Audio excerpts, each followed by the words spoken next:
15ویں رمضان کی دعا۔ اعوذ باللہ من الشیطان الرجیم،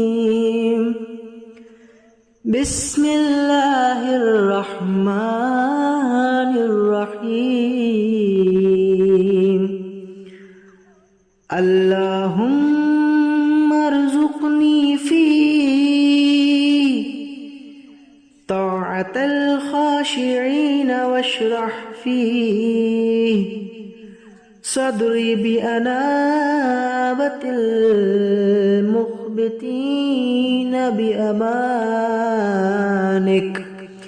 یا امان الخائفین، اللہم صل علی محمد وآل محمد۔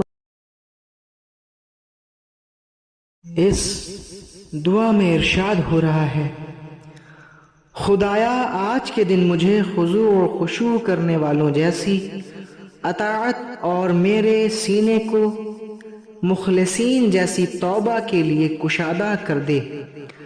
اپنے امان کے ذریعے اے خوف زدہ لوگوں کو امان دینے والے